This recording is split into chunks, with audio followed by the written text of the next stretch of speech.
Bueno, hoy entrevistamos a Susana Gisbert. Susana tiene una dilatada experiencia como jurista. Empezó en la carrera fiscal en 1992 y tras varios destinos entró como fiscal especializada en violencia de género y más tarde fue nombrada fiscal delegada de Así delitos de es. odio.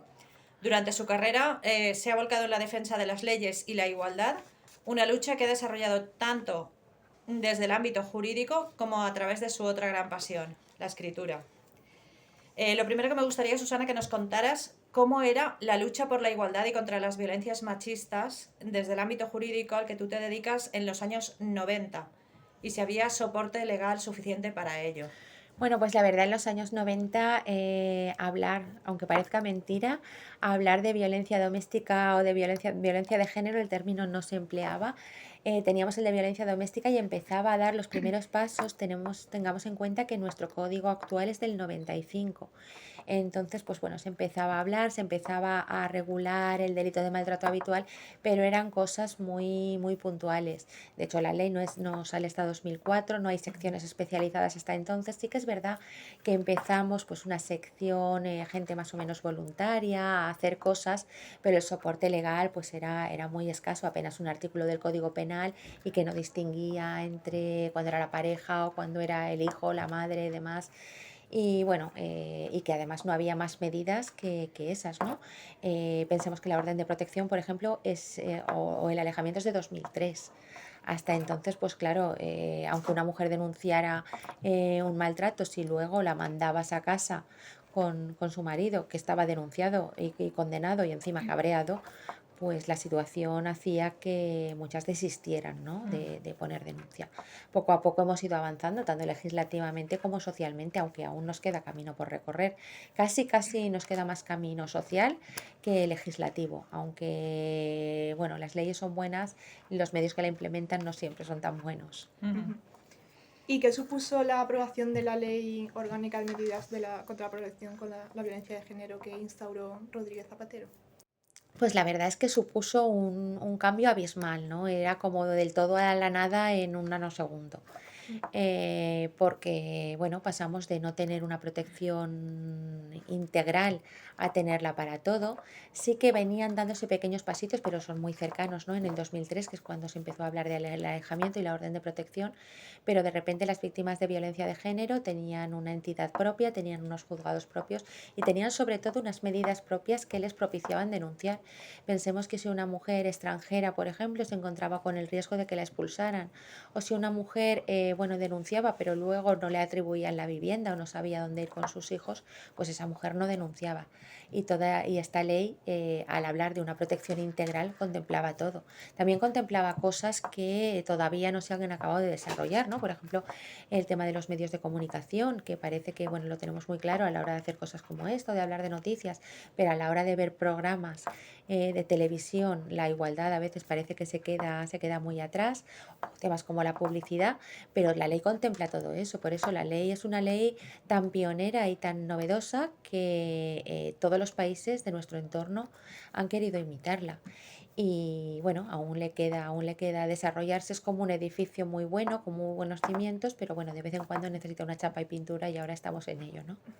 ¿Y cuáles Mm. serían esas debilidades lo que tú has detectado, esas debilidades más fuertes que podría tener esa ley? Bueno, la ley, yo siempre digo que el desarrollo de la ley fue muy amplio en materia judicial. Se crearon muy pronto los juzgados de violencia sobre la mujer, aunque siempre necesitan más, ¿no? Pero hay otras materias, como es el tema de la educación, que es fundamental, como es el tema de los medios de comunicación que estaba hablando, que parece que se hayan quedado en meras declaraciones de intenciones, ¿no? Corremos el riesgo en muchos casos de que eso que se dice, que la educación se educará en materia de igualdad, que se tendrá en cuenta la violencia de género, se quede en realidad en una charla el 25 de noviembre y en otra charla el 8 de marzo, y que dependa mucho del director o directora de cada centro el que quiera hacer más cosas, ¿no? Y yo creo que esto, por ejemplo, es esencial y que ahí necesita una intervención mucho más decidida, ¿no? Esperemos que la ley de educación lo haga, pero bueno, materias como la educación para la ciudadanía en su día podían haber cubierto de alguna manera este flanco, pero bueno, ya sabemos que la educación pues es una materia que políticamente sufre muchos avatares y creo que ahí es donde está la asignatura pendiente. De cómo se eduquen nuestros niños y nuestras niñas dependerá que en un futuro haya más o menos violencia de género. Ujú. Bueno, me tocaba a mí, creo que Sí. sí. Te iba a preguntar, lo que pasa que es que quiero seguir con este tema. Te iba a preguntar otra cosa, pero no. ¿Pero crees realmente que hoy en día las mujeres nos sentimos como suficientemente respaldadas, suficientemente protegidas en el caso de que tengamos que dar el paso de denunciar a las personas que conviven con nosotros? Bueno, vamos a ver, suficientemente protegidas no estamos nunca porque la violencia machista es un tema tan complejo y con tantas aristas que en ocasiones nosotras mismas, la dependencia, hay en casos en que dices, pero bueno, esta mujer tiene independencia económica, tiene todo el apoyo de todo el mundo y sin embargo la dependencia psicológica de su maltratador le impide dar el paso. Las mujeres que quieran hacerlo, pues en unos casos se sienten protegidas y en otros no tanto.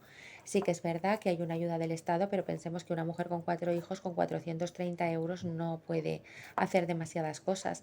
Y luego también falta información. Si una mujer, por ejemplo, es inmigrante, es extranjera, no domina la lengua y bueno, él está constantemente hablándole del riesgo de la deportación, pues no sabe, si nadie le informa, que si denuncia no la van a expulsar y que además le van a ayudar a mantenerse en territorio español y a tener un trabajo.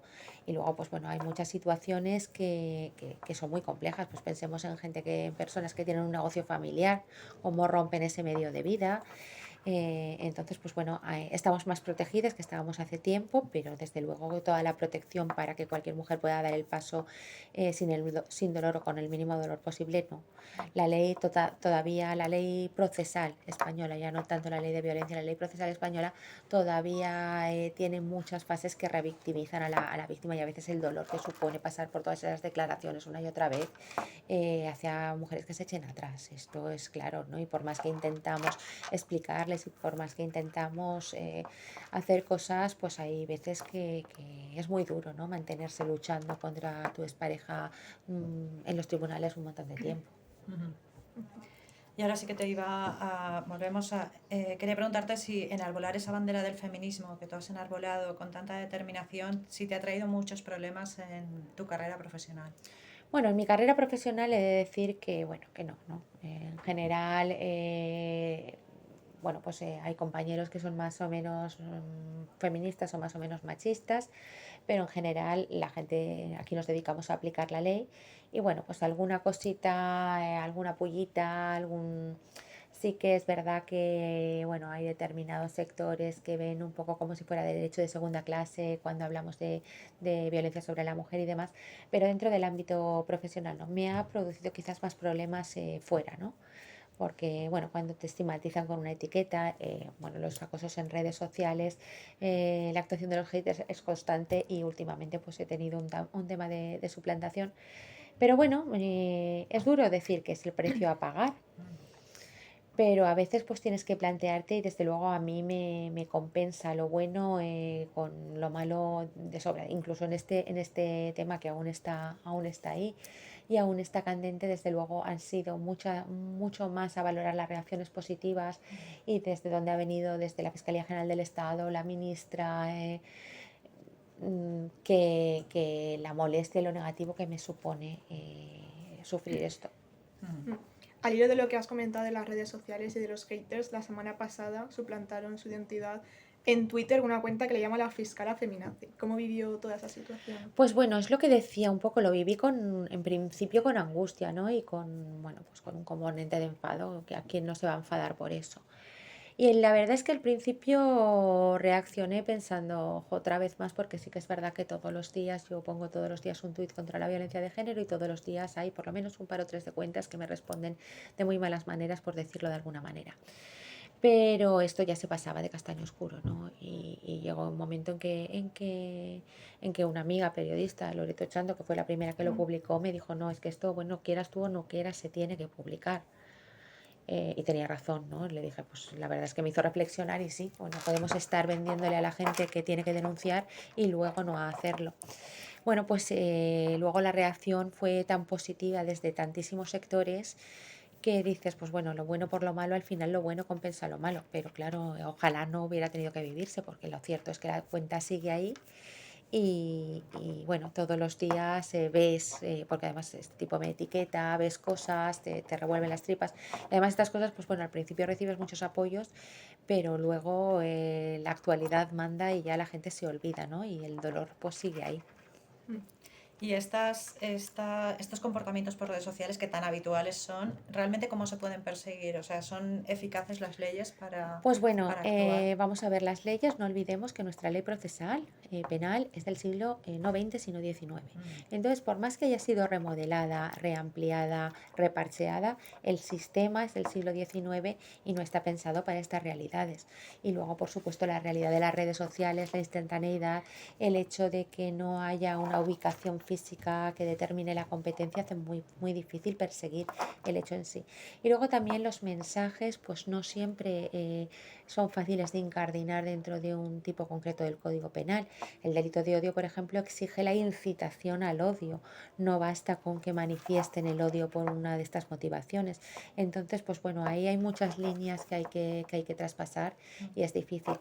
Ahora sí que el código ha regulado el acoso a través de redes e incluso en la utilización de la imagen para menospreciar o humillar a alguien y bueno, pues ha facilitado las cosas, pero ahí tenemos dos problemas. Uno, la tipificación y dos, y sobre todo la prueba y pillar, digamos, a los culpables. Y haciendo un poco balance de todo lo que ha sucedido desde los años 90 hasta ahora, ¿en qué punto considera que está la sociedad española involucrada en materia de violencia machista? Pues mira, si me hubieras hecho esta pregunta hace 5 años, hubiera sido mucho más optimista que soy ahora.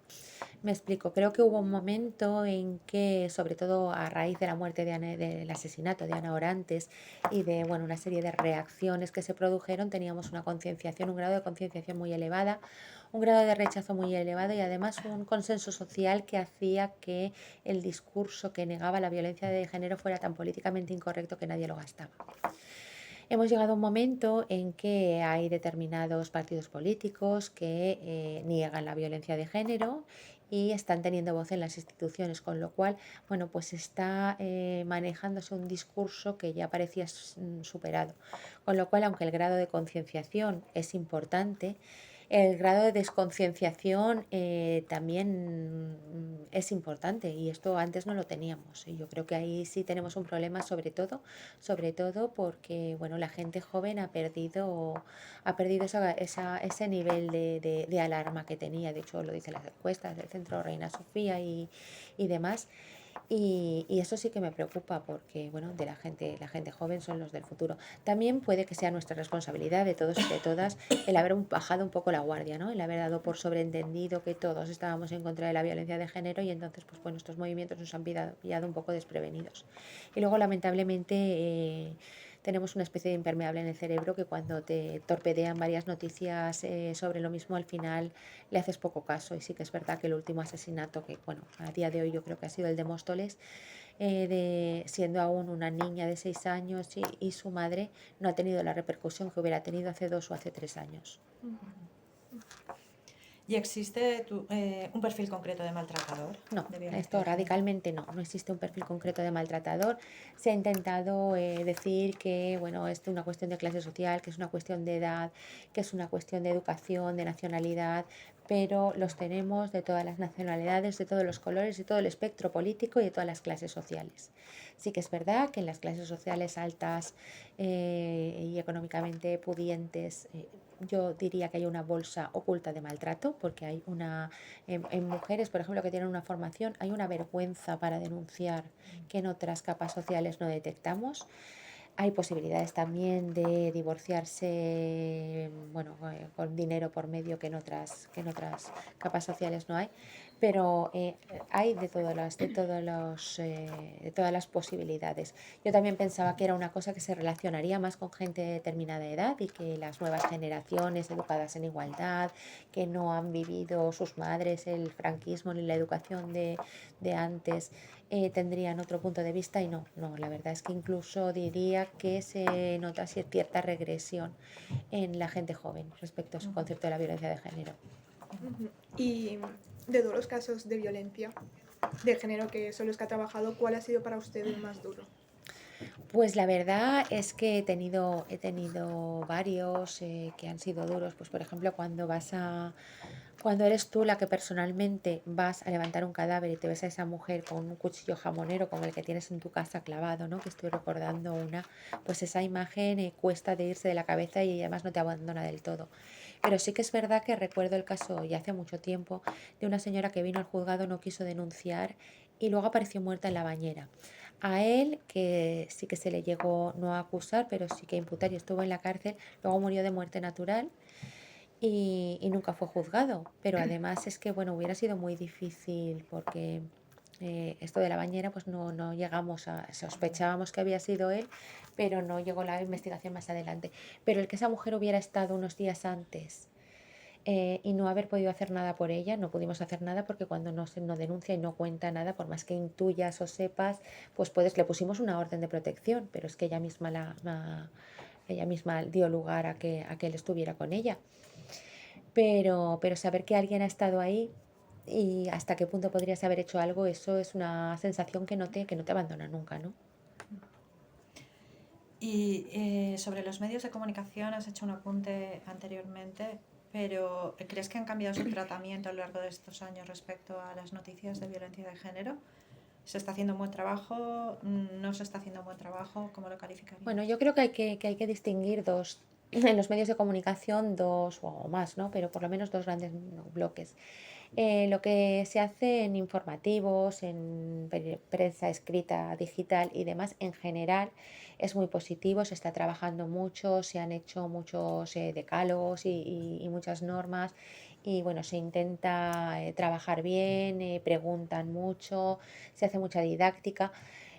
Sí que echo de menos, por ejemplo, que no se haga el seguimiento al principio y luego no se saquen las consecuencias. Las noticias en positivo creo que son muy importantes porque si no al final solo sale lo malo, pero no sale si el culpable es castigado o si los casos de mujeres que han salido adelante, que se hacen, pero no tanto como me gustaría. Pero ahí yo creo que se ha hecho una gran labor, que además hay que dar al César lo que es del César y la labor de los medios de comunicación, la apuesta firme de los medios de comunicación a raíz del asesinato de Ana Orantes, el cambio de ubicación de la sección de sucesos a la sección de sociedad de los periódicos fue muy importante y fue muy importante para dar ese cambio social y legislativo. Ahora bien, que ahora con el cambio operado en los medios de comunicación, la prensa digital, la instantaneidad, la proliferación de redes y de medios, hay en otros lugares y sobre todo pues en programas que no controlamos, en tertulias donde se dicen cosas que están haciendo mucho daño a la violencia de género, sí que es verdad. No tanto a lo mejor desde los medios que son más o menos convencionales, pero sí desde otros medios y luego el tema de programas de televisión donde no a lo mejor no es la violencia de género, pero sí que es el tema de la igualdad, programas que manifiestamente exponen situaciones de desigualdad, pues estoy pensando pues, en programas tipo Granjero busca esposa, La Isla de las Tentaciones, todos estos programas, o Mujeres, Hombres y Viceversa, son programas que Y están... curiosamente son los más consumidos. Sí, exactamente, por eso no desaparecen de la parrilla, pero están No vendiendo queda de pensar. unos estereotipos que pasan a formar parte del ideario colectivo y eso es precisamente lo peligroso, porque no olvidemos que la violencia de género, la raíz la tiene en la desigualdad y la vacuna la tendría en la igualdad, ¿no? Y hablando de las agresiones y violaciones en grupo o las manadas, ¿debe la justicia ser más dura con estos delitos? Vamos a ver, yo creo que la dureza de la justicia, el derecho penal nunca tiene la respuesta, el derecho penal solo tiene el castigo. Pero el hecho de que una persona vaya a violar a otra o vaya a matarla, pensar si le van a condenar a 10 o a 30 años, creo que no le va a hacer desistir de su acción, porque 10 años ya es una condena grave. Quiero decir, nadie voluntariamente busca esto. Creo que está bien que se les castigue, tanto por la prevención especial, esto es, porque esta persona sea castigada por lo que ha hecho, como por la general, que es para que futuros violadores sepan que esto no sale gratis y futuras víctimas se decidan a denunciar porque esto no sale gratis, pero creo que la solución nunca está ni en incrementar las penas ni en el derecho penal. La solución está mucho antes, en la educación, en la formación y en prevenir estas conductas, no en castigarlas cuando ya se han cometido. Y por ejemplo, en el caso del Manada, entiende cuando hubo manifestaciones debido a la sentencia que le pusieron que es abuso y no agresión, entiende que la gente se manifieste y esté en desacuerdo con las Lo penas. entiendo perfectamente. De hecho, bueno, parece que en su día hubo un movimiento por parte de la Judicatura, de la Fiscalía, donde se llevaban las manos a la cabeza de que la gente saliera a la calle a protestar por sus decisiones, cuando nosotros mismos estábamos protestando de las decisiones de otro poder del Estado, como era el legislativo o el ejecutivo, cuando pues nos congelaba el sueldo o no nos daba medios. Entonces, pues bueno, somos tres poderes del Estado en una situación de democracia y que salgamos a la calle siempre que no excedamos los límites de lo permitido para protestar por las resoluciones de otro poder, pues creo que hay que admitirlo como parte del juego democrático y además como parte incluso de la posible evolución de las cosas. Cambiando un poco de tema, ahora usted es delegada de delitos de odio.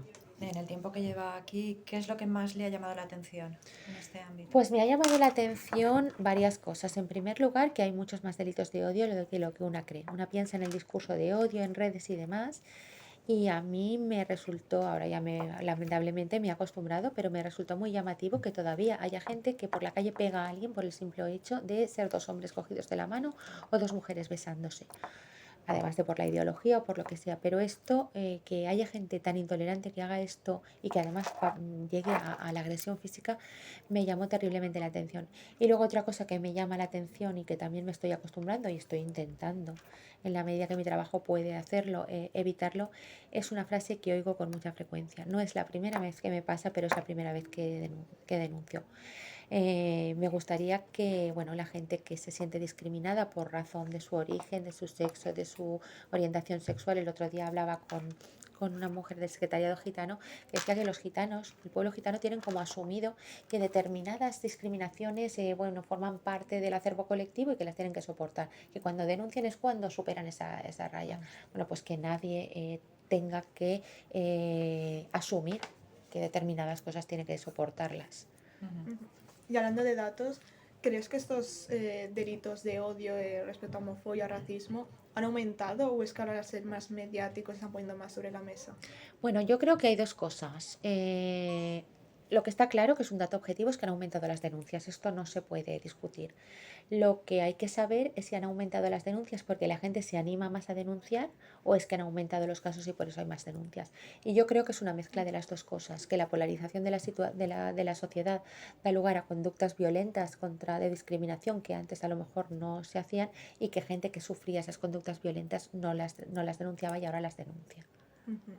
De hecho, se está animando, yo creo que la gente incluso a denunciar por redes sociales. Lo hemos visto en los últimos Sí, casos sí. de personas que por su condición sexual han sido agredidas y Sí, ellas yo, mismas. bueno, creo que es importante decirlo por redes sociales, pero las denuncias hay que hacerlo. Yo muchas veces en Twitter lo Ujú. digo, esto no es una oficina de denuncias. Yo siempre digo que la Fiscalía está a disposición de quien quiera venir a denunciar y aunque tenga la duda de si es delito o no, ya lo determinaremos nosotros. Ujú. Lo que se denuncia no son delitos. La gente cree que lo que se denuncia son delitos, pero lo que se denuncia son hechos. Ujú. Los encargados y las encargadas de determinar si esos hechos son delictivos o no, somos nosotros. Entonces, pues bueno, si tú crees que una conducta contra ti es ilícita, ilegítima, eh, denúnciala y ya decidiremos, ¿no? A lo mejor es un delito, a lo mejor es un delito leve o a lo mejor es objeto de una sanción administrativa, pero podemos decir, esto es objeto de una sanción administrativa, ¿no? Pero que nadie tenga miedo ni que tenga, es como el que no quiere ir a urgencias, es que bueno, mira, es que tengo un grano, pero no sé, igual es una tontería, bueno, pues si te duele, ve Ujú. y que te digan que es una tontería. Ujú. Ujú. ¿Y el trámite para denunciar este tipo de delitos cuál sería? O sea, los pasos que debe Vamos a seguir ver, un para ciudadano. denunciar este tipo de delitos o cualquier tipo de delitos se pueden denunciar en fiscalía, se pueden denunciar ante las fuerzas y cuerpos de seguridad y se pueden denunciar en el juzgado de guardia. Yo como fiscal y como fiscal encargada sí que, bueno, pues me gustaría decir que la gente sepa que la fiscalía está a su disposición porque en fiscalía estamos especializados, los juzgados, pues como tienen otra manera de funcionar, si rigen por el principio del juez natural, no tienen esa especialización. Mm. Al final lo va a llevar un juzgado, pero si lo ha llegado, si ha pasado por fiscalía, nos será mucho más fácil diagnosticar y localizar ese hecho y llevarlo que si es al revés, si desde el juzgado momento es el compañero que lleva ese juzgado el que me tiene que decir, ¿no? Y ahí por el camino se pierden muchas cosas. Luego otra posibilidad, hay un montón de ONGs que están coadyuvando a esto, entonces pues bueno, acudir a Lambda, acudir al Servicio Oriente del Ayuntamiento o a cualquiera de estos servicios, Racismo, y ellos son muchas veces los que acompañan y los que vienen y los que denuncian ante nosotros, ¿no? Posibilidades hay muchas. El Ayuntamiento de Valencia, por ejemplo, ha puesto una oficina. Sé que en otros sitios están haciendo iniciativas semejantes y bueno, pues se trata de que al final estos hechos juzgarse se juzgan si son delito en el juzgado, y ahora además tenemos la Ley de Igualdad de Trato, la Ley Orgánica 622, que reconoce como infracción administrativa muchos hechos que nos quedaban, de discriminación que nos quedaban, que no llegaban a ser delito, pero que tampoco era cuestión de que no fueran nada.